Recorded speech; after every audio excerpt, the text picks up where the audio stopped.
Jangan pernah putus asa dalam berdoa. Mungkin Bapak Ibu tinggal sekali lagi berdoa, sudah diijabah. Ya. Tapi banyak orang tidak lama, dia berhenti. Ya. Makanya kata Nabi SAW dalam sebuah hadis, yustajabu li ahadikum malam ya'jal. Pasti diijabah doa seseorang yang terkadang selama dia tidak tergesa-gesa. Maka ada sahabat bertanya, wa kaifal istijal? Bagaimana sebenarnya cirinya orang tergesa-gesa itu ya Rasulullah? Kata Nabi SAW, yaqulu da'utu wa lam yustajabu li fatarakat doa. Dia bilang saya sudah berdoa, belum lihat hasilnya, lalu dia tinggalkan doa. Mungkin tinggal sekali lagi berdoa, tinggal sehari lagi, tinggal sepekan lagi. Kenapa berhenti? Sudah dari awal start, kenapa berhenti di tengah-tengah? Minta terus. Kadang-kadang ada orang begitu, dia sudah curhat sama Tuhannya sudah bagus, ya. Kemudian dia berhenti tengah jalan, lalu dia pergi kepada manusia yang tidak bisa punya apa-apa. Ya kan? Yakinilah Bapak Ibu sekalian, kalau Anda datang kepada orang yang Anda cintai pun, misalnya kedua orang tua kita ceritakan masalah kita, sebenarnya kita sedang bebankan kepada mereka. Dan itu berbahaya, bisa saja masuk ke bab durhaka nantinya kalau mereka terbebani, mereka nggak bisa tidur, ini kan jadi masalah. Kalau yang kita ceritakan orang yang kita cintai, kita bebankan pada mereka. Kalau kita doa, ceritakan masalah kita kepada manusia yang tidak mencintai kita atau ada masalah dengan kita, walaupun dia sekarang terlihat teman, setiap saat dia bisa jadikan sebagai senjata untuk menyerang kita. Jadi curhat hanya kepada Allah Subhanahu wa taala. Allahu Rabbi wal Islam dini wa Muhammadan Rasulullah. Assalamualaikum warahmatullahi wabarakatuh. Alhamdulillah, tidak pernah berhenti lisan kita memuji dan memuja Allah atas segala nikmat yang Allah berikan kepada kita. Dan tidak pernah henti-hentinya kami selalu mengingatkan dalam setiap pengajian tentang nikmat Islam dan iman. Pada saat kita lahir atau dewasa pun mendapatkan hidayah Islam, itu sebuah nikmat yang tidak terhingga dan tidak ada nikmat yang mengalahkan nikmat menjadi seorang muslim ataupun mukmin. Karena memang dengan nikmat ini kita jadi mengenal siapa pencipta alam semesta ini, termasuk pencipta diri kita sendiri, yaitu Allah Subhanahu wa taala.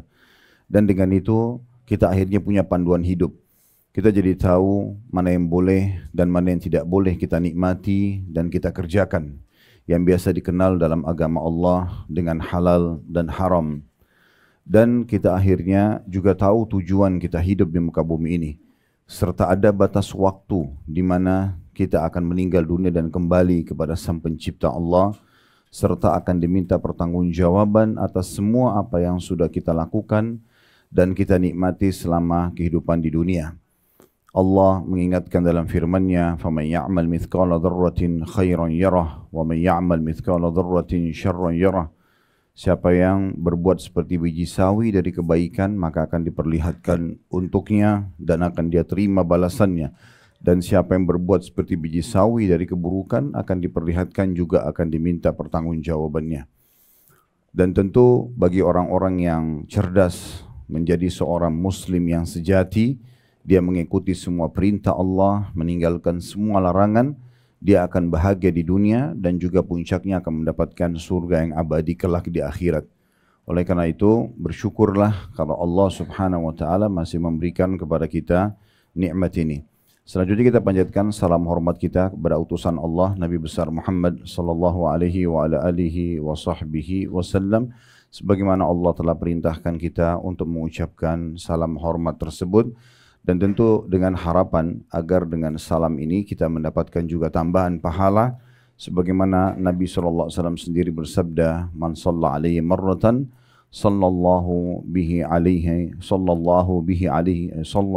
alaihi bihi asyara." Siapa yang mengucapkan salam kepadaku satu kali, maka Allah akan balas dia dengan 10 kali salam. Baik, seperti biasa di kajian-kajian kami yang lain tentunya, karena ini kajian perdana di tempat ini, kami selalu mengatakan dan memberikan dukungan kepada Sahibul Bait mungkin, dan juga semua teman-teman panitia yang terus aktif untuk bisa membuat kajian-kajian, baik di masjid ataupun di rumah, karena memang ini kewajiban kita untuk belajar agama. Jadi bukan pilihan, bukan juga kapan bisa atau kapan ada waktu. Tapi memang wajib untuk dilowongkan waktu. Makanya Nabi SAW mengatakan, "Talabul ilmi faridatun ala kulli muslim." Menuntut ilmu agama ini adalah faridah, sebuah kewajiban bagi setiap muslim. Tidak mengenal umurnya. Dan tidak ada alasan nanti Bapak Ibu pada hari kiamat mengatakan, oh saya belum tahu bagaimana sholat yang benar, bagaimana hukum-hukum dan tata cara zakat, puasa Ramadan, haji dan apapun yang berhubungan dengan masalah hal-hal yang Allah halalkan sehingga dinikmati dan apa yang Allah haramkan sehingga dihindari. Karena ini semua akan diminta pertanggungjawabannya oleh Allah Subhanahu wa taala. Dalam sebuah hadis yang sahih, tidak akan beranjak kaki seorang hamba pada hari kiamat baik ke surga atau ke neraka sampai ditanya tentang 4 hal. Di antaranya ilmunya. Ya, apakah dia sudah pelajari dan praktekin atau belum? Itu akan diminta pertanggungjawaban nanti pada hari kiamat. Oleh karena itu Bapak Ibu sekalian, kegiatan-kegiatan seperti ini sangat positif. Baik yang mengadakannya ataupun yang hadir. Terlalu banyak di antara kaum muslimin yang lalai dari majelis-majelis ilmu. Mereka menganggap itu hanya sampingan saja, hanya sekedar seremoni dan testimoni, sehingga akhirnya kapan bisa, kapan dia mau, kapan dia mood, baru dia hadir. Dan ini keliru. Majelis ilmu akan mendatangkan keimanan seseorang. Kita akan merasakan ada rasa dekat dengan Sang Pencipta Allah di dalam hati kita. Dan kalau iman sudah ada, bisa merubah semua keadaan seseorang. Dari orang yang jahat menjadi baik, orang yang malas jadi rajin, orang yang pelit jadi dermawan, orang yang penakut jadi pemberani. Itu karena keimanan. Dan pondasi keimanan adalah ilmu. Ya, tidak mungkin ada iman tanpa ilmu. Sementara kita akan selamat dunia akhirat bila kita memiliki keimanan yang sempurna. Oleh karena itu majelis ilmu seperti ini penting sekali untuk selalu dihadiri dan juga diadakan.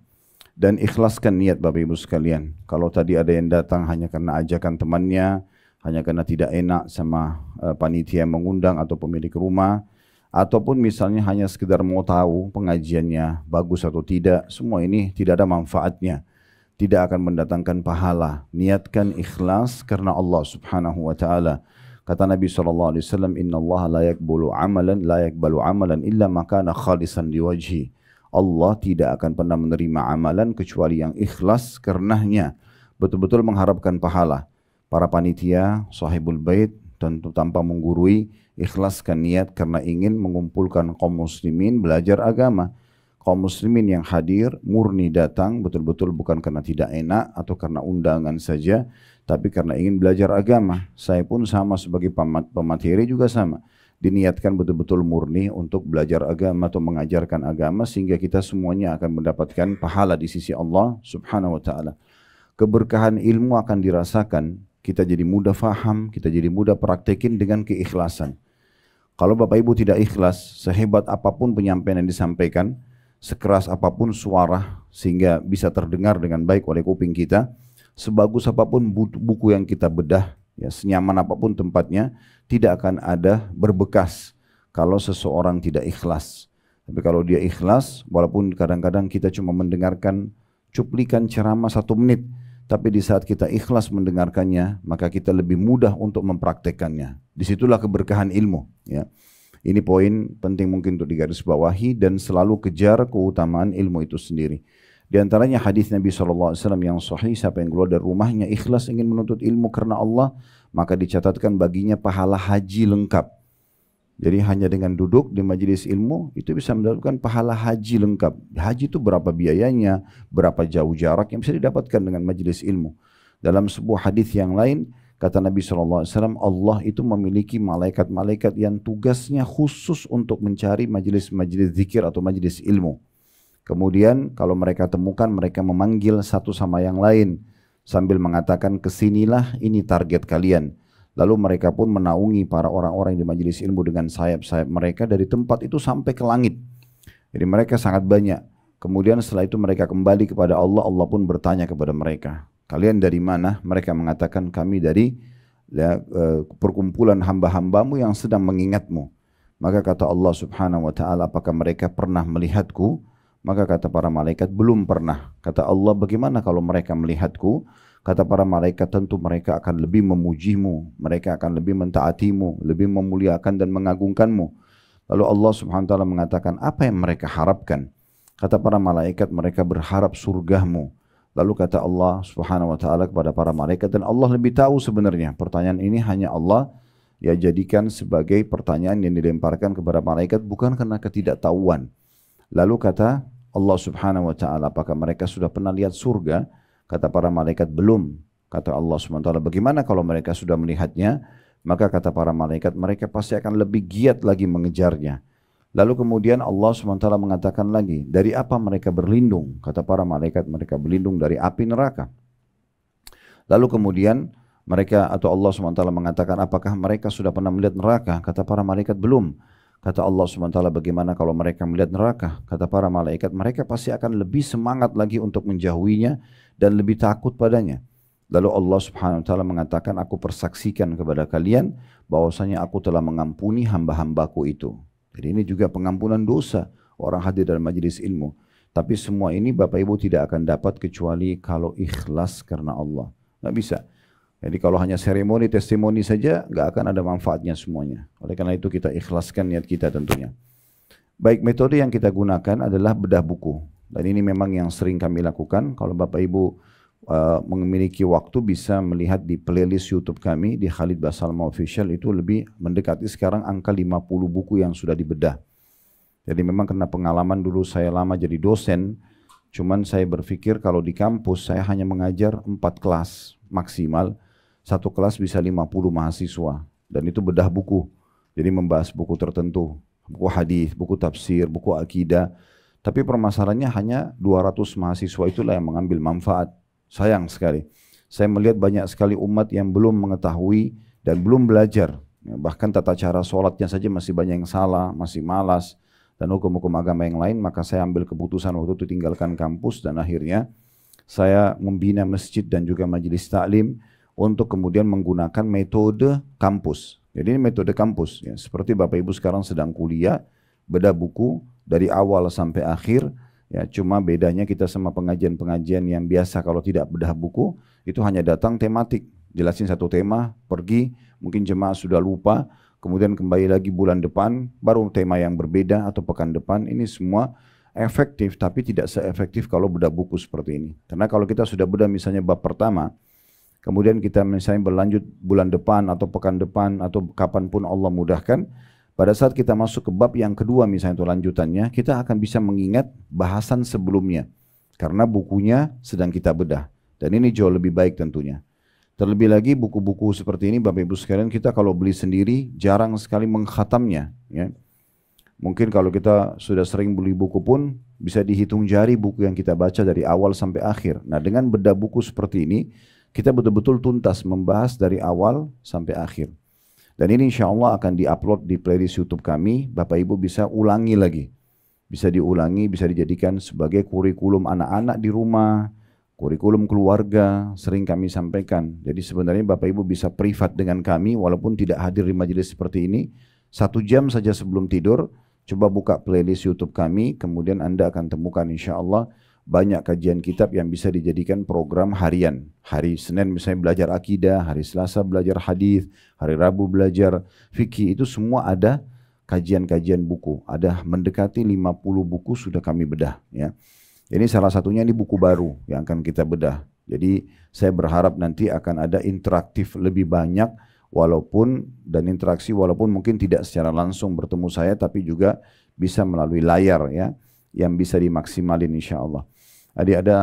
Saya kedatangan seorang teman dekat, dia telepon saya dan mau datang dari Jawa, kemudian dia mengatakan saya akan membawa anak saya Ustaz. Saya juga kaget gitu, saya pikir anaknya cuma sekedar mau datang salaman, dibawa ketemu dengan saya gitu. Tapi ternyata dia ingin menyampaikan sebuah pesan. Jadi anaknya pada saat mulai pegang handphone, masih kecil mungkin anak itu, sekitar mungkin 5-6 tahun.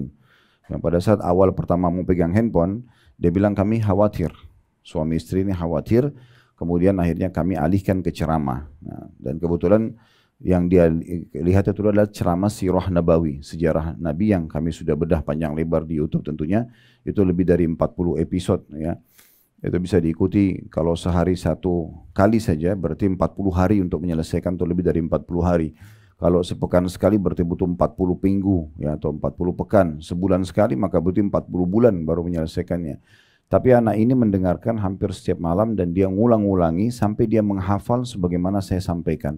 Dia hafal nama-namanya, dia hafal nama tempatnya, dia hafal segala macam, dan dia pengen sekali ketemu. Hanya dipertemukan pada saat itu. Jadi Masya Allah, ini kalau bisa kita jadikan sebagai program keluarga itu sangat baik. Ya, jadi memang sudah saatnya sekarang kita berubah Bapak Ibu sekalian.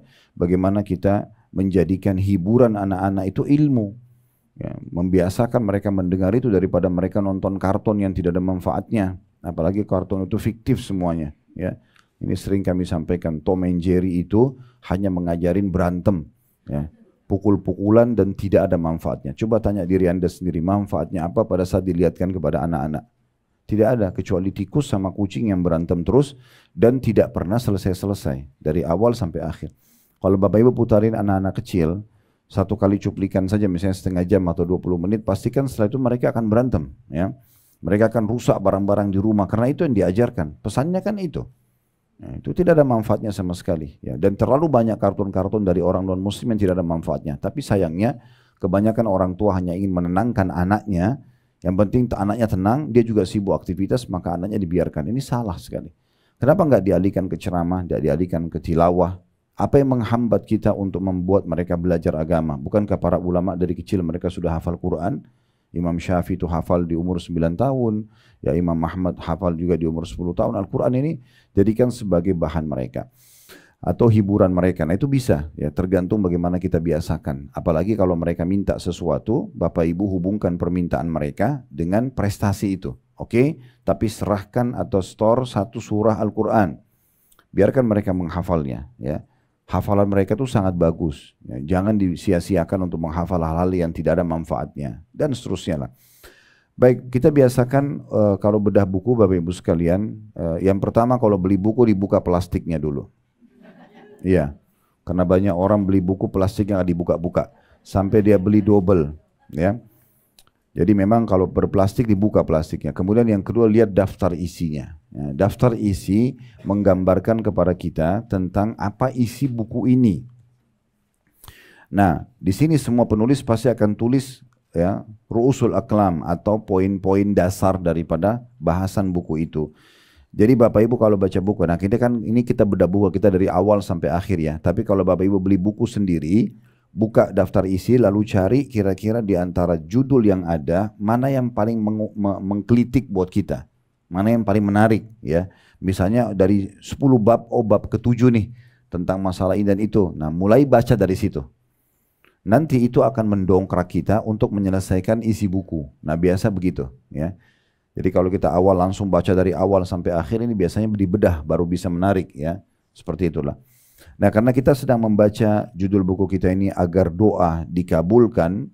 Ini kita akan membahas panjang lebar semua buku ini tentang masalah doa ya.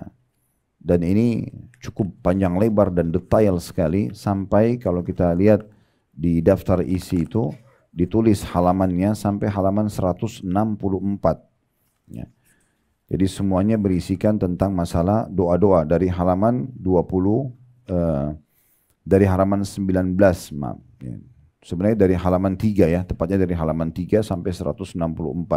Berarti memang panjang lebar sekali bahasan tentang masalah doa. Ya, masalah doa. Baik, di sini ditulis oleh Dr. Said bin Ali Wahf Al-Qahtan. Kalau pernah Bapak Ibu lihat buku kumpulan doa sesuai Al-Quran dan Sunnah. Agak kecil, seringkali dijadikan sebagai sekarang bagi teman-teman yang sudah hijrah ikut kajian biasanya dipakai untuk souvenirnya perkawinan. Nah ini penulisnya beliau, kumpulan doa. Di situ ada 132 doa beliau susun. Nah kalau ini lebih detail lagi, kalau itu hanya isi doa-doa saja. Ya, dan biasanya kalau dalam bahasa Arab namanya Hisnul Muslim. Ya, itu di Saudi pun seringkali diterjemahkan oleh pemerintah Saudi melalui badan wakaf di sana lalu dibagi-bagikan untuk jemaah haji. Jadi kalau jemaah haji jemaah umroh biasanya dapat hadiah buku-buku terjemahan itu diantaranya buku beliau. Nah ini penulisnya. Dan di sini dikatakan setelah agar doa dikabulkan, sebab-sebab terkabul dan tertolaknya doa berdasarkan Al-Quran dan Sunnah. Jadi memang landasannya wahyu, bukan hanya sekedar menyampaikan oh doa Bapak Ibu diterima begini, oh doa Bapak Ibu ditolak seperti ini, tapi hanya inisiatif atau ijtihad saja. Tapi ini bukan, ini betul-betul berdasarkan wahyu. Sekilas tentang masalah judul asalnya itu ada di sebelum daftar isi ya. Syurutud du'a wa mawani'ul ijabah fi dhawil kitab was sunnah. Itu judul aslinya. Baik, di sini ada daftar isi dari halaman 3, definisi dan macam-macam doa. Akan kita bahas nanti insyaAllah setelah pendahuluan. Kemudian pembahasan pertamanya definisi doa itu sendiri. Dan ini tradisi para ulama, mereka memang selalu menyebutkan definisi. Ya. Seperti sholat, apa itu sholat didefinisikan dulu. Puasa itu apa didefinisikan dulu, supaya ada batasannya. Jadi sholat itu sederhana, misalnya di gerakan-gerakan khusus dan bacaan khusus dimulai dengan takbiratul ihram, diakhiri dengan salam. Misalnya itu didefinisikan begitu. Kemudian ada pembahasan kedua, macam-macam doa, terdiri dari doa ibadah, doa permohonan, dan perbedaan antara istighatsah dan doa. Kemudian ada pasal kedua, masalah keutamaan berdoa. Kemudian pasal ketiga, syarat-syarat terkabulnya doa dan hal-hal yang menghalangi terkabulnya. Di sini terbagi pembahasan pertamanya, syarat-syarat terkabulkan doa, ada ikhlas, mengikuti Rasulullah SAW, percaya dan yakin akan dikabulkan Allah, menghadirkan hati sewaktu berdoa dan khusyuk, kemudian adanya keinginan yang kuat atau tekad dan kesungguhan dalam berdoa. Pembahasan kedua, beberapa penghalang bagi terkabulnya doa. Yang pertama, leluasa bersenang-senang dengan yang haram, ya. Tergesa-gesa dan meninggalkan doa, kemudian melakukan maksiat dan perbuatan haram, meninggalkan kewajiban yang diwajibkan oleh Allah, berdoa dengan doa yang mengandung dosa atau pemutusan hubungan silaturahim. Kemudian selanjutnya yang poin ke-6, sebagai hikmah Allah di mana seseorang diberikan yang lebih baik yang diminta dari yang diminta. Ada pasal keempatnya, adab-adab berdoa dan tempat-tempat dan waktu-waktu yang dikabulkannya doa. Pembahasan pertama tentang adab-adab berdoa. Situ ada poin-poinnya panjang lebar tentang masalah memulai dan mengakhiri doa dengan Alhamdulillah dan bersalawat kepada Nabi SAW. Berdoa di kala senang dan susah. Tidak berdoa meminta keburukan menimpa keluarga, harta, anak dan diri sendiri. Merendahkan suara ketika berdoa antara terdengar dan berbisik. Merendahkan dan menghinakan diri kepada Allah ketika berdoa, memelas atau merengek kepada Allah dalam berdoa, bertawassul kepada Allah dengan tawassul yang disyariatkan, mengakui dosa dan mensyukuri nikmat saat berdoa, tidak memaksakan diri mempergunakan kata-kata yang bersajak dalam doa, mengulangi doa sampai 3 kali, menghadap kiblat, mengangkat tangan ketika berdoa, berwudu sebelum berdoa bila memungkinkan, menangis ketika berdoa karena takut kepada Allah Subhanahu wa taala, memperlihatkan kebutuhan kepada Allah dan mengadu kepadanya, memulai doa untuk diri sendiri apabila doa tersebut untuk orang lain, tidak berlebihan atau melampaui batas dalam doa, taubat dan mengembalikan hak orang yang diambil secara zalim, berdoa untuk kedua orang tua serta diri sendiri, mendoakan dirinya beserta orang-orang mukmin dan mukminah, tidak berdoa kecuali kepada Allah Subhanahu wa taala saja. Pembahasan kedua ada waktu, keadaan dan momen terkabulkan doa. Malam Lailatul Qadar, setelah sholat wajib, di penghujung malam, antara azan dan iqamah, saat mendengarkan panggilan untuk sholat wajib, saat iqamah dikumandangkan, di saat hujan turun dan di bawah siraman air hujan, saat perang di jalan Allah berkecamuk, suatu waktu dari bagian malam, satu waktu dari hari Jumat, ketika minum air zam-zam dengan niat yang baik, di saat sujud, ketika terbangun di malam hari dan berdoa dengan doa yang diajarkan Rasulullah SAW, berdoa dengan doanya Zannun atau Nabi Yunus alaihissalam, berdoa saat ditimpa bencana, mendoakan orang sesaat setelah meninggal dunia, ketika membaca doa istiftah berikut, ketika membaca doa istiftah yang berikut ini, maksudnya ada penyebutan tentang beberapa doa-doa istiftah atau iftitah. Kemudian ketika membaca surah Al-Fatihah dengan tadabbur dalam solat, ketika mengangkat kepala dari ruku, saat mengucapkan amin dalam solat apabila bersamaan dengan mengucap atau ucapan amin para malaikat, saat mengucapkan doa setelah ruku, setelah ucapan salawat kepada Nabi SAW pada tasyahud akhir. Ini semua waktu dan tempat-tempat mustajab ya. Sebelum salam dalam solat ketika mengucapkan titik-titik nanti ada bahasannya. Begitu pula ketika berdoa dengan doa berikut, ada doa-doa yang diajarkan oleh beliau. Doa seorang muslim setelah berwudu dengan doa yang ma'thur atau doa yang diperintahkan. Berdoa di hari Arafah, di padang Arafah bagi yang melaksanakan ibadah haji. Berdoa setelah tergelincir matahari sebelum waktu duhur. Kemudian berdoa di bulan Ramadan saat kaum muslimin berkumpul dalam majelis zikir, ketika mendengar ayam berkokok, ketika menghadap kepada Allah dengan pasrah dan keikhlasan yang murni, doa di hari ke-10 dari bulan Zulhijjah. Pembahasan ketiganya tentang tempat-tempat terkabulkan doa ketika melempar jumrah sughra dan wusta di hari-hari tasyrik, ini di musim haji, berdoa di dalam Ka'bah atau di dalam Hijr Ismail, berdoa di Bukit Safa dan Marwah bagi orang yang umrah dan haji, berdoa di Masy'aril Haram pada hari penyembelihan kurban ya, di Mina, doa orang yang melaksanakan ibadah haji di Padang Arafah pada hari wukuf. Kemudian ada pasal kelima tentang jenis-jenis doanya para nabi-nabi dan rasul. Ada doa Nabi Adam, Nabi Nuh, Nabi Ibrahim, Nabi Ayub, Nabi Yunus, Nabi Zakaria, Nabi Yaqub, Nabi Yusuf, Nabi Musa, Nabi Muhammad alaihi wassalatu wassalam. Begitu juga dengan doa para sahabat beliau. Doa Rasulullah untuk Anas bin Malik, doa Rasulullah untuk ibunya Abi Hurairah agar masuk Islam, doa Nabi SAW untuk Urwa bin Abu Al-Ja'ad Al-Bariqi, doa Nabi SAW agar kebinasaan menimpa sebagian musuh-musuhnya dan terbukti terkabul, doa Rasulullah SAW agar keburukan menimpa Suraqah bin Malik, doa Rasulullah SAW saat perang Badar, perang Ahzab dan perang Hunain. Pasal ke-6-nya, orang-orang yang doanya mustajab atau dikabulkan, seorang muslim yang berdoa untuk saudaranya sama muslim yang lain, yang jauh darinya, atau tidak satu lokasi, itu akan diijabah. Doa orang yang dizalimi, doa yang baik dari orang tua untuk anaknya, kemudian doa keburukan dari orang tua untuk anaknya, doa seorang musafir, doa orang yang berpuasa sepanjang hari, termasuk juga doa pada saat dia berbuka, doa seorang pemimpin yang adil, itu akan diijabah, doa anak yang saleh, doa orang yang terbangun dari tidur apabila berdoa dengan doa yang ma'thur atau doa diajarkan oleh Nabi SAW, nanti akan dipelajari ya. Ada yang kalau Bapak Ibu ucapkan pada saat bangun tidur langsung diijabah doa setelah itu. Kemudian doa orang yang dalam keadaan darurat dan atau kesulitan, doa orang yang tidur di malam hari dalam keadaan suci dan berzikir kepada Allah. Nah ini berarti akan diijabah doanya kalau dalam keadaan berwudu ya. Kemudian doa orang yang berdoa dengan doanya Zannun atau doa Nabi Yunus. Doa orang yang tertimpa suatu musibah jika berdoa dengan doa-doa yang ma'thur atau diperintahkan. Doa orang yang berdoa dengan nama Allah yang agung, doa seorang anak yang penuh bakti kepada kedua orang tuanya, doa orang yang sedang melaksanakan ibadah haji, doa orang yang berumrah, doa orang yang berperang di jalan Allah, doa orang yang banyak berzikir, doa orang yang dicintai dan diridhoi oleh Allah.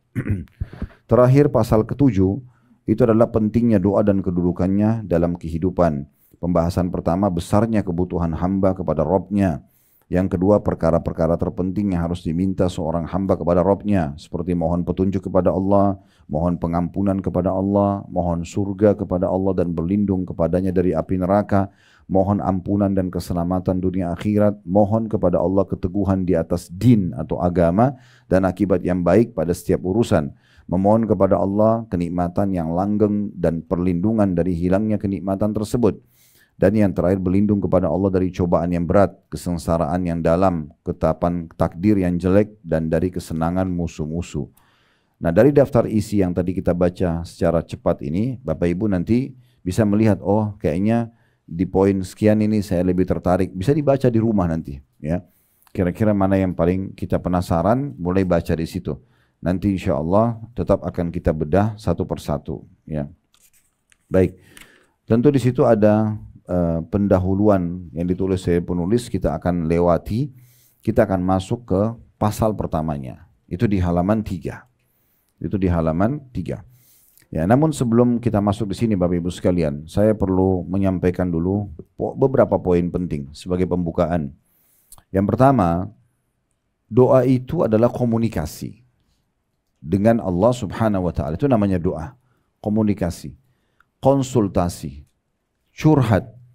Itu semua makna daripada doa, supaya mudah difahami saja, ya. Dan memang curhat itu hanya kepada Allah. Kalau sama manusia, itu batasannya cuma konsultasi. Bapak Ibu lagi sakit, kalau saya sama seorang dokter, saya sakit kepala dok sudah 2 hari, obatnya apa? Nah, gitu. Nanti dokternya akan bicara, bertanya, dan juga butuh respon dari Bapak Ibu sekalian sesuai dengan bahan konsultasi saja. Gitu kan. Jadi tidak perlu curhat sama dokter. Misalnya, dok saya mau cerita dulu ya, dari minggu lalu saya nggak apa-apa kok sebenarnya. Kemudian panjang lebar cerita ternyata cuma sakit kepala, gitu kan. Nah, ini tidak diperlukan. Ya, tapi kalau curhat memang sama Allah Subhanahu wa taala. Justru kita hadapi masalah sekecil sampai sebesar apapun, Bapak Ibu wudu, menghadap kiblat, sholat. Ya, kemudian tuangkan semua yang kita inginkan dalam doa kita. Keluh kesah semuanya. Dan Allah Subhanahu wa taala menginginkan kita berdoa dari hal yang kecil sampai hal yang besar. Perhatikan sabda Nabi SAW, mintalah segala sesuatu kepada Tuhan kalian, termasuk tali sendal kalian yang putus. Ini harus dilatih nih dari awal. Kenapa? Karena banyak orang, Bapak Ibu sekalian, mau berdoa kalau masalahnya sudah berat. Misalnya sudah sakit nih, dokter sudah angkat tangan, gak bisa sembuh, baru sholat tahajud. Jadi berdoa itu terakhir. Ini keliru. Islam sudah mengajarkan kepada kita sebelum aktivitas berdoa. Perhatikan, sebelum makan berdoa, sebelum minum, sebelum keluar rumah, sebelum pakai baju, sebelum masuk kamar mandi, sebelum interaksi biologi, sebelumnya disuruh berdoa agar kita diberkahi dan dimudahi oleh Allah Subhanahu wa taala. Ini yang dimaksudkan, atau dimudahkan urusannya oleh Allah Subhanahu wa taala. Jadi fahami dulu poin ini Bapak Ibu sekalian. Karena banyak orang mungkin dia berpikir begini, untuk apa saya berdoa? Saya tidak tahu harus doa apa. Badannya sehat, hartanya lagi melimpah, ya tidak ada masalah dalam rumah tangganya, tidak ada masalah dengan orang-orang. Keliru ini. Justru meminta kepada Allah Subhanahu wa taala agar dipertahankan nikmat itu jauh lebih afdal dibandingkan kalau lagi ada masalah minta solusi. Saya ulangi lagi. Yang lebih besar pahalanya, Bapak Ibu sekalian, adalah kalau kita minta kepada Allah agar nikmat yang sedang kita rasakan, kita lagi enak makan, lagi enak minum, badannya lagi sehat, hartanya lagi melimpah, hidupnya lagi bahagia, nggak ada masalah apapun. Justru itu puncak doa. Kita minta agar itu dipertahankan supaya jangan berubah. Itu lebih afdal dibandingkan nanti sudah sakit minta kesembuhan. Lagi ada masalah sama orang minta diselamatkan. Ini yang di nomor dua kan, yang kedua ini. Yang pertama itu lebih afdal. Makanya kata Nabi SAW, kenalilah Tuhan kalian di saat kalian sedang sulit, di saat kalian sedang lapang, maka dia akan kenali kalian di saat kalian sedang sulit. Jadi kalau ditanya mau nggak diijabah doanya, Bapak Ibu lagi perlu sekali, lagi terdesak, lagi terlilit utang, lagi sakit, lagi ada masalah, dikena fitnah dan segala macam, maka jawabannya adalah berdoa di saat lapang. Jadi justru di saat sehat, di saat kita lagi melimpah nikmat, di situ berdoa terus. Ya Allah, pertahankan nikmat ini, pertahankan kesehatan ini, limpahkan, berkahi dan segala macam. Ya, makanya kita habis makan, habis minum, habis interaksi biologis yang halal, kita selalu disuruh bersyukur. Alhamdulillah. Supaya itu bertahan. Ya. Jadi jangan pernah berpikir saya berdoa itu hanya kalau ada masalah. Tidak, keliru. Justru berdoa itu puncaknya di saat kita sedang tidak ada masalah. Minta agar nikmat itu dipertahankan. Jadi tidak ada alasan untuk tidak berdoa. Ya, tidak ada alasan untuk tidak berdoa. Ini poin penting dulu untuk kita fahami. Ya, makanya dikatakan baginda Nabi SAW itu kalau ada masalah apapun beliau langsung sholat. Artinya berdoa. Langsung berdoa. Jadi yang pertama adalah dia menyampaikan curhatnya kepada Allah Subhanahu wa taala dan beliau tidak berhenti berdoa sampai beliau melihat hasilnya. Terus berdoa. Itu penting sekali. Jangan pernah putus asa dalam berdoa. Mungkin Bapak Ibu tinggal sekali lagi berdoa sudah diijabah, ya. Tapi banyak orang tidak lama dia berhenti, ya. Makanya kata Nabi SAW dalam sebuah hadis, yustajabu li ahadikum malam ya'jal. Pasti diijabah doa seseorang di antara kalian selama dia tidak tergesa-gesa. Maka ada sahabat bertanya, "Wa kaifal istijal?" Bagaimana sebenarnya cirinya orang tergesa-gesa itu ya Rasulullah? Kata Nabi SAW, yaqulu da'utu wa lam yustajabu li fatarakat du'a. Dia bilang saya sudah berdoa, belum lihat hasilnya, lalu dia tinggalkan doa. Mungkin tinggal sekali lagi berdoa, tinggal sehari lagi, tinggal sepekan lagi. Kenapa berhenti? Sudah dari awal start, kenapa berhenti di tengah-tengah? Minta terus. Kadang-kadang ada orang begitu, dia sudah curhat sama Tuhannya sudah bagus, ya. Kemudian dia berhenti tengah jalan, lalu dia pergi kepada manusia yang tidak bisa punya apa-apa. Ya kan? Yakinilah Bapak Ibu sekalian, kalau Anda datang kepada orang yang Anda cintai pun, misalnya kedua orang tua kita ceritakan masalah kita, sebenarnya kita sedang bebankan kepada mereka. Dan itu berbahaya, bisa saja masuk ke bab durhaka nantinya kalau mereka terbebani, mereka nggak bisa tidur, ini kan jadi masalah. Kalau yang kita ceritakan orang yang kita cintai, kita bebankan pada mereka. Kalau kita doa, ceritakan masalah kita kepada manusia yang tidak mencintai kita atau ada masalah dengan kita, walaupun dia sekarang terlihat teman, setiap saat dia bisa jadikan sebagai senjata untuk menyerang kita. Jadi curhat hanya kepada Allah Subhanahu wa taala, ya. Makin banyak, makin sering tidak diketahui masalah kita oleh manusia, maka makin bagus. Biarkan hanya Tuhan kita yang tahu. Yakini poin ini pondasi dasar akidah, ya. Kalau kita sedang mendapatkan nikmat, yang ciptakan kita Allah, yang ciptakan nikmat itu Allah, yang bisa pertahankan hanya Allah. Nggak ada yang lain. Dan kalau kita sedang ada ujian, yang ciptakan kita Allah, yang ciptakan ujian itu Allah, yang bisa berikan jalan keluar hanya Allah. Lalu untuk apa ke manusia? Kan gitu. Jadi nggak perlu. Makanya para sahabat, para tabi'in, orang-orang soleh sebelum kita, mereka menghadapi sekian banyak masalah sebagaimana kita hadapin kadang-kadang masalah gitu ya. Tapi tidak ada yang tahu di kalangan manusia. Orang-orang melihat mereka itu bahagia saja. Padahal mereka punya masalah karena mereka sudah kembalikan kepada Tuhannya. Mereka sholat di malam hari, mereka berdoa di antara azan dan iqamah, berkeluh kesah sama Tuhannya penuh dengan keyakinan Allah mendengarkan dan akan menerima. Sudah selesai. Habis itu dia tawakal kepada Allah.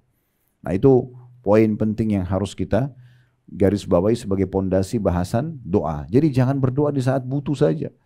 Tapi berdoa setiap saat. Jadikan rutinitas kita. Dan ingat, kalau kita berdoa kepada Allah Subhanahu wa Ta'ala di saat lapang, Allah akan berikan kita atau mudahkan urusan kita di saat kita sedang sempit. Baik, kita akan bacakan di halaman 3 pembahasan pertama di pasal pertama tentang definisi dan macam-macam doa. Di situ dikatakan oleh penulis tentang definisi doa. Doa dari segi bahasa atau etimologi berarti meminta dan memohon. Seperti ucapan tanda kutip saya berdoa kepada Allah, saya memohonnya, N-nya besar kata ganti Allah, dengan suatu doa. Artinya saya memohon kepadanya dengan meminta dan saya mengharapkan suatu kebaikan yang ada di sisinya, di sisi Allah Subhanahu wa Ta'ala. Kemudian berdoa kepada Allah berarti meminta darinya kebaikan dan mengharapkan kebaikan tersebut. Seperti dalam bahasa Arab, da'a li fulan, dengan menggunakan kata bantu li, yang berarti untuk, ya. Doa untuk si fulan, yakni memohon kebaikan untuknya. Da'a ala fulanin, dalam bahasa Arab dengan menggunakan kata bantu ala, berarti berdoa atas si fulan, yang memohon agar keburukan ditimpa atasnya. Jadi doa bisa saja orang minta kebaikan buat orang lain, orang juga ada yang meminta kecelakaan bagi orang lain, seperti dia minta kehancuran musuhnya, ya, kekalahan musuh di medan perang, kayak teman-teman kita di Palestina sekarang kan bisa mereka minta kemerdekaan, mereka minta kehancuran musuhnya. Itu bisa juga terjadi. Jadi doa berarti permohonan hamba kepada Rabb-nya dengan cara memohon dan meminta. Bisa pula berarti mensucikan, memuji, dan makna yang sejenis dengan keduanya. Doa bagian daripada zikir. Ya. Jadi zikir secara umum. Salah satu bagian zikir adalah doa. Zikir sendiri ada 3 macam kata beliau. Pertama, mengingat dan menyebut nama-nama dan sifat-sifat Allah dan makna-makna yang dikandung olehnya, dan memuji, mengesahkan Allah dengannya serta mensucikannya dari segala yang tidak patut baginya. Zikir ini terbagi menjadi 2 macam. Yang pertama, ungkapan puji-pujian dari orang yang berzikir kepada Allah Subhanahu wa Ta'ala dengan menyebut nama-nama dan sifat-sifatnya. Dan bagian inilah yang disebutkan dalam beberapa hadis seperti subhanallah walhamdulillah wala ilaha illallah wallahu akbar. Maha suci Allah, segala puji hanya bagi Allah, tidak ada Tuhan yang berhak disembah kecuali Allah, dan Allah Maha besar. Yang kedua, memberitakan tentang hukum-hukum yang berkenaan dengan nama-nama dan sifat-sifatnya, seperti Anda mengatakan Allah yang Maha Agung, Allah yang Maha Kuasa atas segala sesuatu. Dia lebih suka dengan taubat hambanya daripada orang yang menemui tunggangannya atau kendaraan yang hilang. Dia mendengar suara hamba-hambanya, dia melihat aktivitas mereka, tiada sesuatu pun yang tersembunyi darinya, dan Allah lebih menyayangi mereka dari kasih sayang kedua orang tua mereka terhadap mereka. Jadi di sini penulis coba menjelaskan dulu kepada kita sebagai tambahan informasi, dan ini berarti kaya sekali ilmu yang disampaikan. Kalau doa bagian daripada zikir. Nah, dia tidak cukup sampai di situ. Dia ingin menjelaskan tambahan informasi tentang zikir itu sendiri. Beliau menjelaskan kalau zikir itu terbagi menjadi 2. Ada yang memang menyebut nama Allah. Ya, dan ini terbagi 2 lagi. Ada seperti zikir astagfirullah, subhanallah, walhamdulillah, wa la ilaha illallah akbar. Misalnya itu termasuk bagian.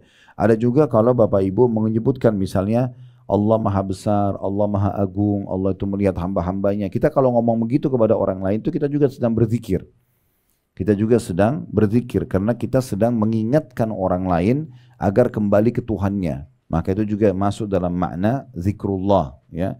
Jadi zikir itu bukan hanya sekedar mengucapkan memuji nama-nama Allah dengan lisan kita saja, tapi mengajak orang lain pun dan mengingatkan, masuk dalamnya zikir. Makanya ulama sepakat mengatakan majlis ilmu adalah majlis zikir, ya. Seperti kita sekarang menyebutkan seperti ini, maka ini bagian daripada zikrullah. Bagian kedua dari zikir adalah mengingat dan menyebut perintah Allah, larangannya, halal dan haram, dan segala hukum yang ditetapkannya, dengan bersikap melakukan perintahnya dan meninggalkan larangannya, mengharamkan apa yang diharamkannya dan menghalalkan apa yang dihalalkannya. Zikir seperti ini juga ada dua macam. Jadi di sini maksudnya majelis ilmu lebih tepatnya, ya, mengingatkan tentang halal haram. Zikir seperti ini ada dua. Yang pertama mengingat Allah dengan memberitakan bahwasanya Dia memerintahkan perkara ini, melarang dari perkara ini, Dia menyukai ini, membenci perkara ini, dan ridho dalam masalah ini. Yang kedua mengingat Allah atau berzikir berkaitan dengan perintahnya, maka langsung melaksanakan perintah tersebut, dan berkaitan dengan larangannya, maka segera menjauhinya dan menghindarinya. Jadi di sini beliau ingin menyampaikan tentang masalah zikir itu ada tiga macam, ya.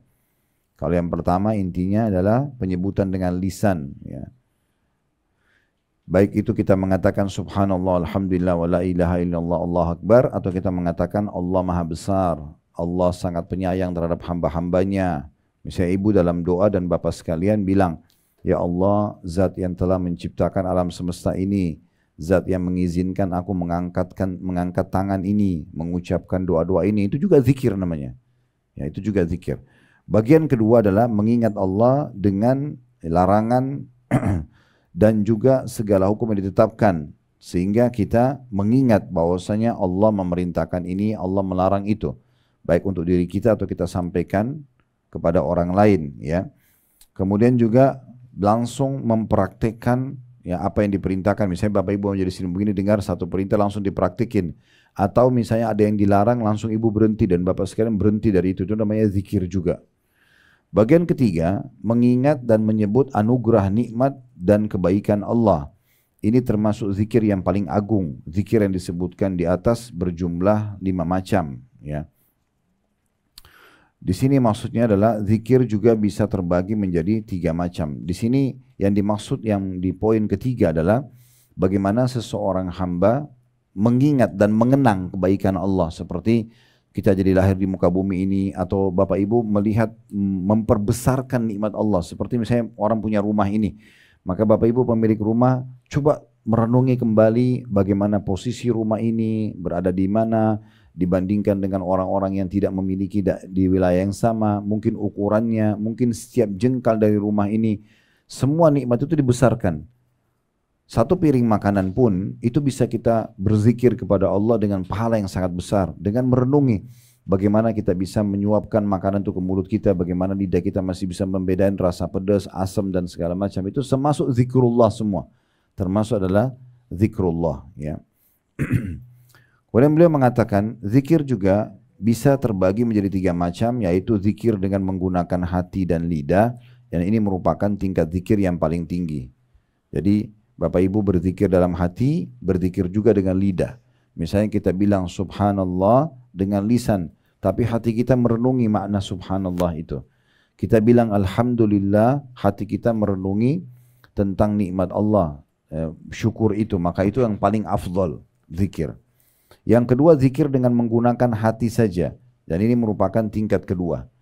Orang mengingat dalam hati tapi lisannya tidak bilang subhanallah, gitu, ya. Kemudian yang ketiga, zikir dengan menggunakan lisan, ya. Zikir ini menduduki tingkat ketiga. Misalnya Bapak Ibu habis sholat, subhanallah, subhanallah, alhamdulillah, misalnya Allah Akbar, tapi itu cuma lisan, hatinya nggak ikut. Itu juga tetap dapat pahala. Tapi ini level terendah dari zikir. Yang tertinggi hati sama lisan. Yang kedua cuma hati saja, yang ketiga hanya lisan saja. Jadi definisi zikir adalah melepaskan diri dari sifat lalai dan lupa kepada Allah. Yang dimaksud dengan lalai ialah meninggalkan sesuatu dengan usaha manusia itu sendiri. Sedangkan lupa ialah meninggalkan sesuatu tanpa usaha dari manusia itu sendiri. Jadi maksudnya di sini beliau ingin titik beratkan poin bahwasanya dari semua kesimpulan itu berarti zikir itu definisinya ini. Ya, kalau yang mau tandain di garis bawahi tadi sudah ada definisi doa di depan, ini sekarang definisi zikir. ya adalah di situ dikatakan definisi zikir adalah melepaskan diri dari sifat lalai dan lupa kepada Allah. Itulah zikir. Melepaskan diri ya dari sifat lalai dan lupa kepada Allah. Ini saking kita bukan di kelas kampus ya. Kalau kelas kampus saya sedikit lebih tegas ya. Biasanya saya bilang, ini akan keluar di ujian ya. Nah, biasanya mahasiswanya cepat-cepat tuh stabilo langsung ya. Nah, ini akan keluar di ujian karena definisi itu penting ya. Tapi karena kita nggak ada ujiannya, jadi Bapak Ibu saya bilang garis bawahi, ini definisinya. Karena supaya kita tahu, oh apa itu doa, apa itu zikir ya. Dari semua panjang lebar yang dijelaskan tadi oleh beliau ingin sampaikan sebuah poin penting definisinya. Berarti orang yang berzikir adalah orang yang melepaskan diri dari sifat lalai dan lupa kepada Allah. Jadi di saat kita selalu mengingat Allah, berarti kita dianggap berzikir walaupun lisan kita tidak mengucapkannya. Baik, selanjutnya zikir mempunyai 3 tingkatan. Yang pertama zikir zahir, yaitu pujian kepada Allah Subhanahu wa taala. Nampak, terdengar seperti orang bilang subhanallah alhamdulillah wa la ilaha illallah Allah akbar tadi. Atau zikir yang mengandung doa seperti dalam firman Allah Subhanahu wa taala dalam surah Al-A'raf ayat 23. Surah Al-A'raf ayat 23. Yang bunyinya qala rabbana zalamna anfusana wa in lam takfir lana wa tarhamna lanakunanna minal khasirin. Ini potongan ayat dari surah Al-A'raf ayat 23. Keduanya berkata, ya Rabb kami telah menganiaya diri kami sendiri. Jika engkau tidak mengampuni kami dan memberikan rahmat kepada kami, niscaya pastilah kami termasuk orang-orang yang merugi.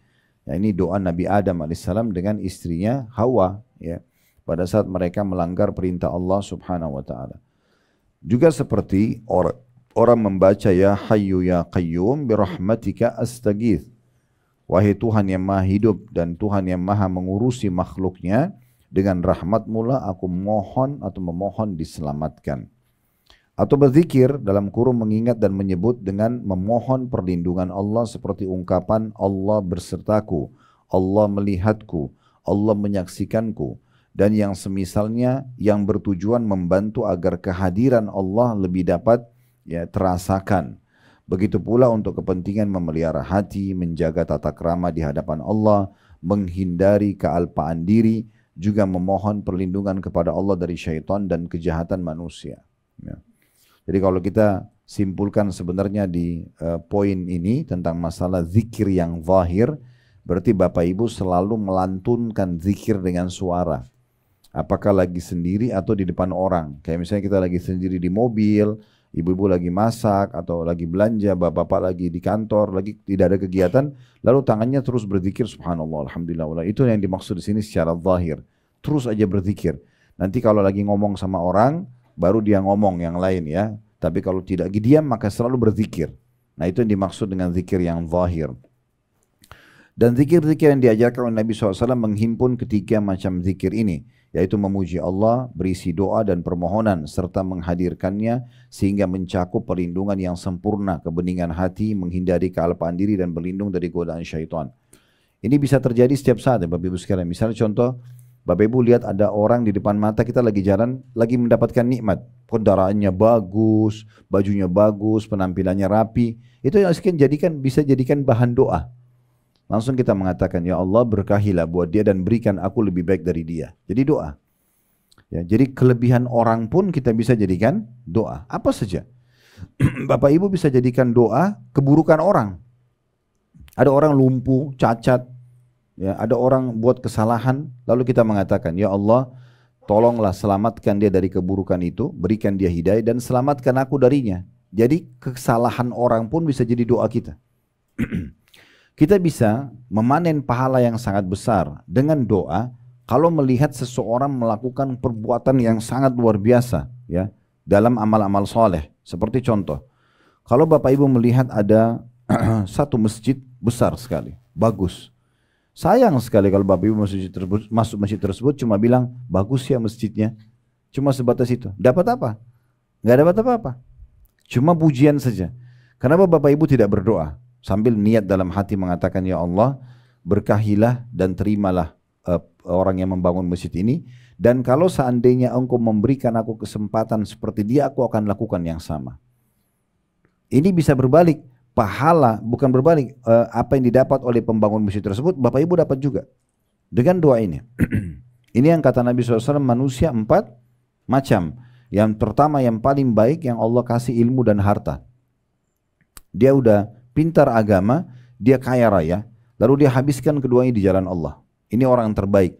Ya, misalnya dia uang yang dia miliki dari sumber halal, lalu dia bangun masjid, rumah anak yatim, dia sedekah, dia silaturahim keluarga, pokoknya hartanya semua dipakai di jalan Allah kebaikan dengan ilmu dia. Ini orang yang terbaik. Makanya Bapak Ibu jadikan bagian daripada doanya, ya Allah, jadikanlah aku hambamu yang engkau karuniai ilmu dan harta. Ini yang baik-baik. Dan menghabiskan, jangan lupa, ditambah dan menghabiskannya di jalanmu. Ya, maksudnya kita menggunakan ilmu tersebut dan harta tersebut di jalan Allah. Ini orang yang terbaik. Yang kedua, ini jadi saksi bahasan kita, adalah orang yang Allah kasih ilmu saja, tapi nggak dikasih harta. Dia pintar, dia tahu bangun masjid itu pahalanya besar, ya, dia tahu kalau silaturahim keluarga atau infak untuk keluarga itu pahalanya besar misalnya, tapi dia nggak punya harta. Cuman kata Nabi SAW, dia dengan ikhlas dari hatinya berkata, sambil melihat golongan pertama tadi yang Allah kasih ilmu dan harta, dia bilang, ya Allah, kalau seandainya engkau mengaruniakan aku seperti engkau karuniakan golongan pertama tadi, yang bangun masjid, rumah anak yatim, tapi dia tidak bisa lakukan karena tidak punya harta. Kalau engkau berikan aku kesempatan seperti dia, aku akan lakukan yang sama. Kata Nabi SAW, dengan niat dan doa yang baiknya ini, fahuma fi ajri sawa, maka mereka sama pahalanya.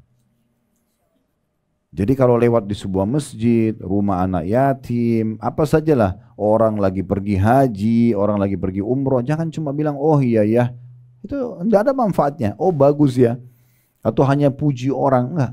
Bagaimana kita langsung tunggangi kebaikan itu agar kita berdoa juga kepada Allah, supaya Allah berikan kita seperti yang sama.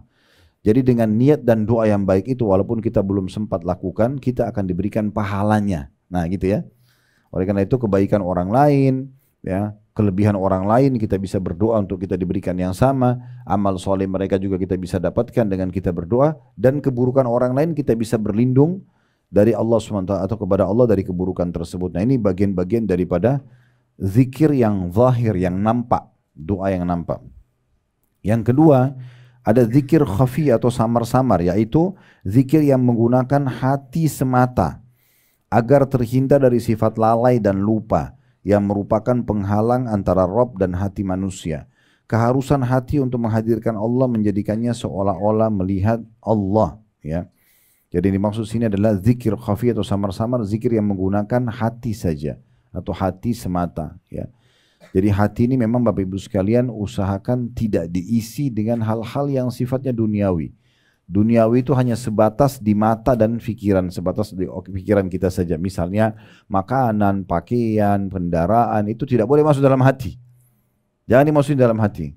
Ya. Dalam hati itu hanya hal-hal yang berhubungan dengan apa yang Allah perintahkan kepada kita. Misalnya kita berharap masuk ke dalam surga. Ya. Kalaupun hati kita senang, senang karena kita mendapatkan nikmat Allah. Kalau kita sedih, sedih karena kehilangan nikmat Allah itu. Jadi jangan dimasukin urusan dunia. Dunia ini kecil, ya. Nggak dapat makanan kesukaan, nggak dapat baju, nggak dapat kerjaan, itu dunia. Biasakan aja, ya. Makanya dikatakan oleh Sa'id bin Musayyib rahimahullah, seorang ulama tabi'in, aku telah bertemu dengan generasi, maksudnya para sahabat, yang mereka sama sekali tidak pernah terpengaruh atau merasa sedih dengan kehilangannya seluruh dunia yang mereka miliki. Mau kehilangan harta, mau kehilangan apa, tidak peduli, mereka nggak ada masalah. Seperti tidak terjadi apa-apa. Tapi mereka akan merasa sedih yang dalam hati mereka kalau mereka ketinggalan satu kewajiban yang Allah perintahkan. Telat sholat subuh, ya, atau kehilangan sholat sunnah, ya, kehilangan kesempatan zikir. Nah itu baru kita sedih. Jadi banyak orang salah tempatkan ini. Kesedihan tidak ada gunanya. Sedih hanya kita tidak dapat makanan kesukaan, untuk apa? Ya, terutama ibu-ibu kadang-kadang bawa perasaan gitu ya. Jadi nggak dapat makanan kesukaan sudah jadi bahan cerita 1 minggu. Untuk apa? Biasa aja, nggak dapat makanan itu pindah ke makanan yang lain, nggak dapat baju itu pindah ke baju yang lain, kan selesai. Dunia kecil, jangan dibesar-besarkan. Akhirnya nanti hati kita dipenuhi dengan dunia, kita tidak bisa berzikir kepada Allah. Nah itu yang perlu difahami. Jadi hati itu jangan diisi kecuali hanya Allah Subhanahu Wa Taala saja. Kemudian yang ketiga, zikir hakiki yang kata beliau, yaitu atau yang Allah Subhanahu Wa Taala sebutkan atau menyebut hambanya, fadhkuruni azkurkum washkuruni wala takfurun. Karena itu ingatlah kamu kepadaku, niscaya aku ingat pula kepadamu, dan bersyukurlah kepadaku dan jangan kamu mengingkari nikmatku. Dalam surah Al-Baqarah ayat 152. Dan Rasulullah SAW bersabda, Yaqulullahu ta'ala, Ana inda dhanni abdi bi, wa ana ma'ahu idha dhakarani. Fa in dhakarani fi nafsi dhakartu fi nafsi, wa in dhakarani fi mala'in dhakartu fi mala'in khairi minhum, wa in taqarraba ilayya shibran bi shibrin taqarrabtu ilaihi dhira'an. Saya ulangi, wa in taqarraba ilayya bi shibrin taqarrabtu ilaihi dhira'an, wa in taqarraba ilayya dhira'an taqarrabtu ilaihi ba'an, wa in atani yamshi ataituhu harwala. Allah Ta'ala berfirman, aku bertindak berdasarkan sangkaan hambaku kepadaku. Ini tolong digarisbawahi dulu ya. Jadi Bapak Ibu kalau mau hidup tentram, maka Allah akan berikan kita sesuai dengan prasangka kita pada Allah.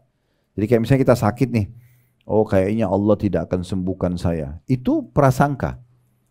Maka Allah kasih seperti itu, tidak sembuh-sembuh. Tapi kalau prasangkanya, Allah cuma uji saya sebentar, Allah akan sembuhkan, saya akan berdoa, saya akan sedekah supaya Allah sembuhkan. Allah kasih seperti dengan itu. Itu sesuai dengan prasangka. Jadi nggak boleh. Seburuk apapun sesuatu depan mata kita, tetap bersangka baik kepada Allah. Karena Allah itu lebih faham kenapa Allah datangkan ujian itu kepada kita. Berapa banyak orang tidak jadi menikah dengan seseorang, tidak jadi buka usaha, partner bisnis dengan seseorang, ternyata kebaikan besar buat dia. Berapa banyak? Dia tidak tahu, Allah lebih tahu. Tapi Allah selamatkan dia. Cuma memang kata kuncinya, Bapak Ibu selalu memang hubungkan dengan Allah. Misalnya kita baru mau buka usaha, baru mau menikah, baru mau ini, dan minta tolong kepada Allah. Ya Allah berkahi, ya Allah mudahkan. Kalau Allah tidak kasih, sangka baik sama Allah, berarti itu yang terbaik. Di situ kita akan tenang. Ada satu orang dosen, saya berbagi dulu, di Ummul Qura, namanya Dr. Muhammad. Beliau menceritakan di salah satu kisah berhubungan dengan masalah sahabat dekatnya. Sahabat dekatnya ini orang soleh, laki-laki, melamar seorang wanita di Mekah terjadi dan sudah ditentukan tanggalnya. Nah ternyata 2 bulan sebelum kejadian pernikahan tersebut dibatalkan oleh si pihak perempuan tanpa sebab. Orang tua perempuan pun didatangi oleh si laki-laki ini, ditanya kenapa, mereka juga tidak tahu. Pokoknya perempuan ini hanya minta satu saja, batalkan pernikahan.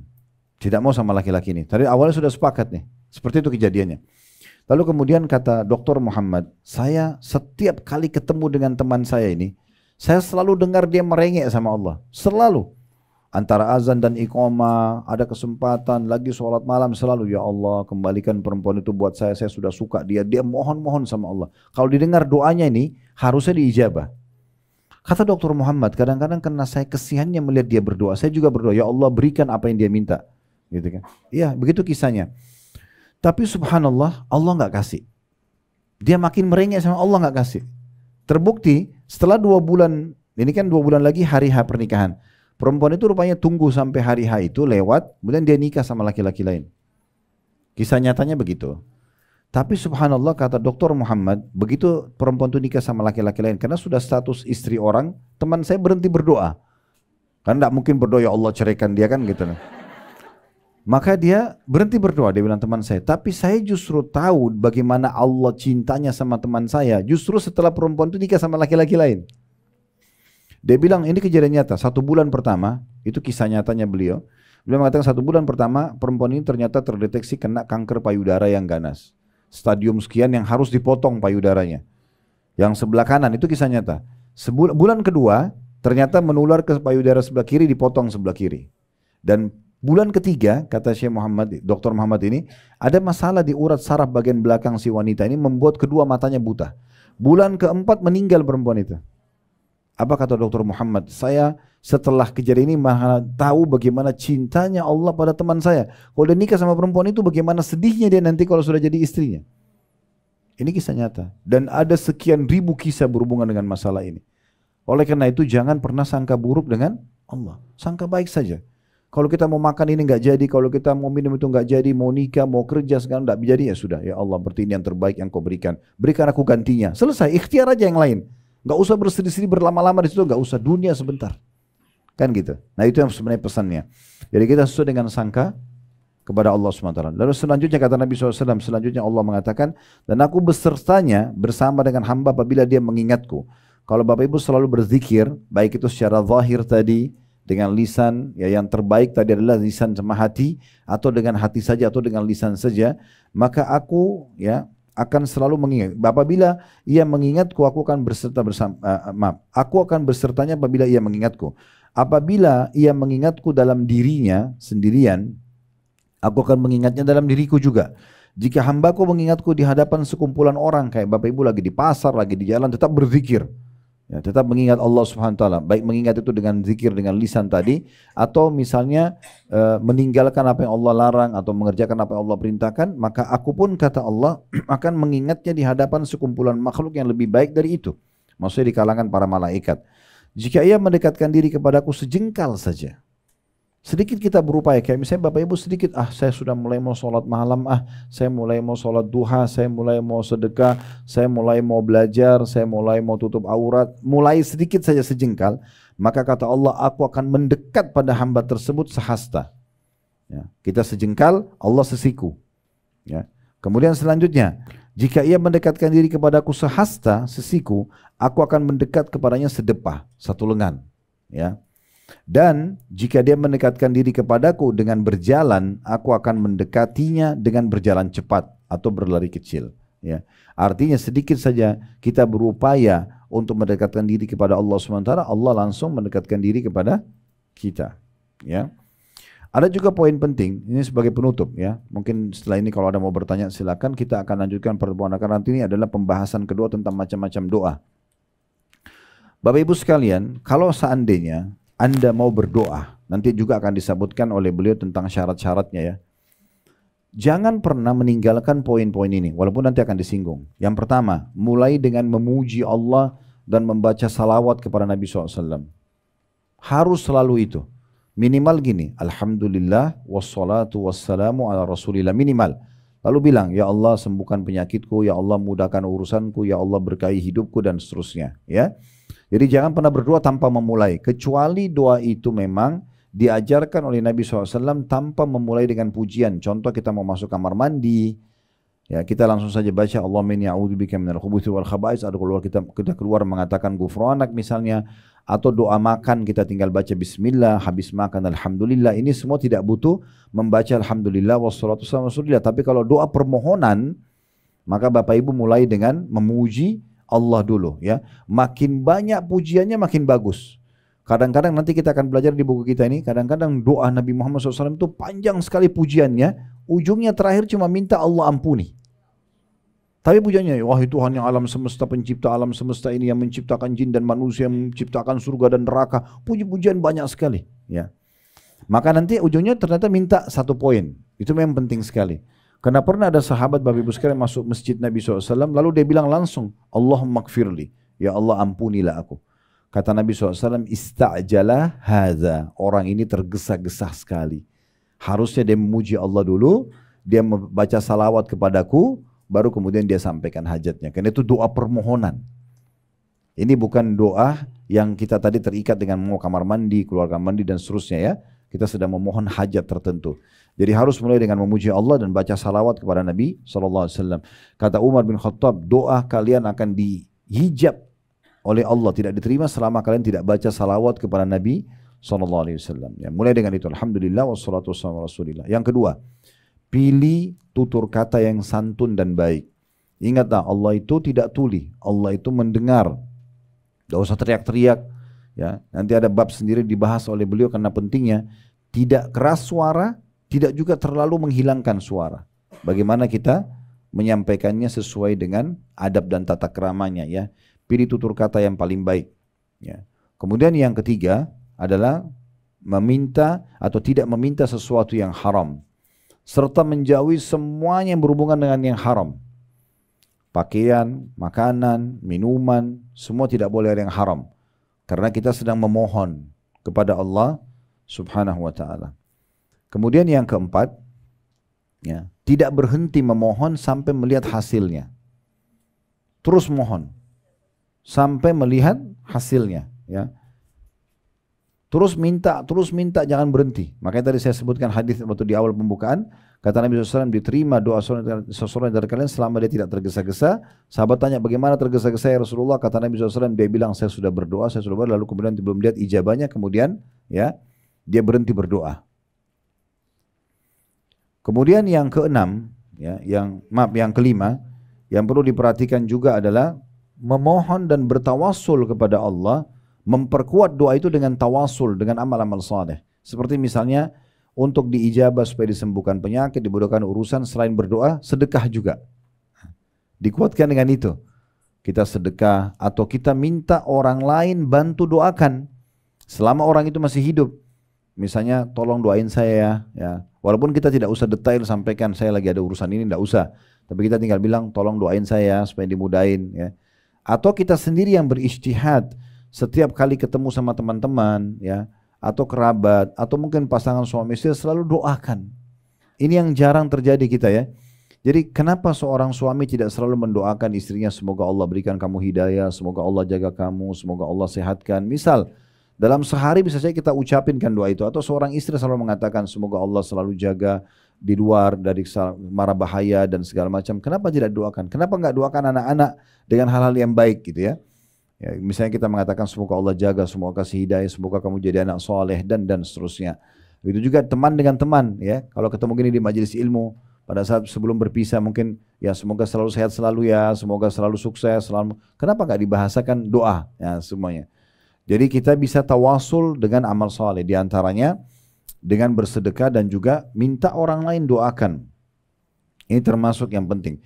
Yang keenam adalah tidak atau memaksimalkan lah ya waktu-waktu mustajab. Nah, seperti contoh yang sering luput dari kita itu antara azan dan iqamah Bapak Ibu sekalian. Itu waktunya pendek sekali. Makanya kalau mau sholat, apalagi kalau sholatnya di masjid, itu usahakan datang sebelum azan. Ya, pas azan sambil jawab muadzin, habis azan itu kan waktu mustajab. Maksimal itu biasanya 10 menit. Kalaupun pakai biasa jam digital di masjid-masjid itu biasa 10 menit ya. Kalau di masjid kalau di Masjid Haram Mekah Madinah itu biasanya sampai 15 menit. Tapi kita biasa 5 sampai 10 menit. Ini waktunya pendek sekali.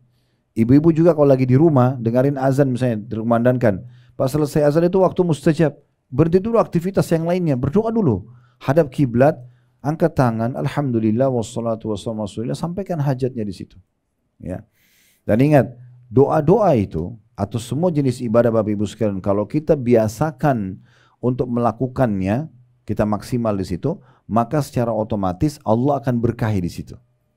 Kayak misalnya gini, mungkin ibu, kadang-kadang bapak sekalian berdoa, lalu tidak tahu mau ucapin doa apa lagi, lalu ditutup dengan salawat kepada Nabi, ya kemudian tutup doanya.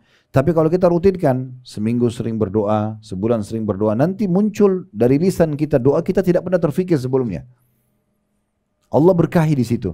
Tiba-tiba kita ucapin tutur kata yang kayak dari mana nih, kita kayak nggak tahu gitu. Nah itu sering terjadi. Ya, tapi keberkahan akan datang. Yang terakhir Bapak Ibu sekalian harus diikuti dengan keyakinan. Ya, ini sesuai dengan sabda Nabi SAW. Ini yang ketujuh ya. Udu rabbakum muqinuna bil ijabah. Fa inna Allah la yaqbalu du'a min qalbin ghafil. Berdoalah kalian kepada Tuhan kalian dengan penuh keyakinan karena Allah tidak akan menerima doa dari hati yang lalai. Ya, jadi kalau cuma ngucapin lisan saja begitu doanya tanpa hadir hatinya, ini nggak bisa. Ya, saya tidak yakin Allah terima nggak sih? Gitu. Jadi makin yakin maka makin besar peluang untuk diterima. Ya, makin besar peluang untuk diterima. Dan ingat juga tadi yang poin yang saya bilang ya, kalau Bapak Ibu sedang berdoa, jangan berhenti sampai lihat hasilnya ya. Berdoa terus. Karena ada sebuah riwayat penting untuk kita renungi. Kata Nabi SAW, kalau Allah mendengar doa yang indah dari seorang hamba, saya Bapak Ibu betul-betul merenungi doanya, meresapi dan keluh kesah, yakin Allah sedang mendengar, maka Allah menerlambatkan ijabahnya. Begitu hadisnya, Allah menerlambatkan ijabahnya. Kalau Allah mendengar doa yang indah dari seorang hamba, Allah menerlambatkan ijabahnya. Tujuannya apa? Agar hamba tersebut tetap dalam doa. Coba bisa bayangkan gini, kalau kita lagi sakit, ya Allah sembuhin saya, langsung tiba-tiba sembuh. Masih berdoa kah? Allah terlambatkan 3 hari, 1 minggu, supaya kita terus berdoa. Nah, nanti di hari kiamat kata para ulama, andai saja orang-orang yang rajin berdoa ini melihat hasilnya, mereka berharap 24 jam berdoa, tidak berhenti, karena besarnya pahala yang mereka temukan. Kata Nabi SAW dalam hadis yang lain, doa itu Tidak ada seorang muslim mabrur di muka bumi kecuali diijabah hanya melalui 3 tahapan. Bisa diberikan langsung, atau Allah hilangkan musibah atau masalah yang akan menimpa dia, ya, atau Allah simpankan dalam bentuk pahala yang besar dia panen pada hari kiamat. Nah, khusus yang ketiga ini yang akan panen pahala besar pada hari kiamat, kata Nabi SAW dalam sebuah riwayat yang lain, nanti ada orang pada hari kiamat, Bapak Ibu sekalian, akan diberikan pahala bergunung-gunung, pahalanya banyak sekali. Dan mereka sendiri tidak tahu dari mana itu. Mereka berkata, dari mana ini? Mereka bertanya kepada para malaikat. Maka malaikat mengatakan, ini adalah dari doa-doa kalian yang belum kalian lihat ijabahnya di dunia. Dikasih dalam bentuk pahala bergunung-gunung.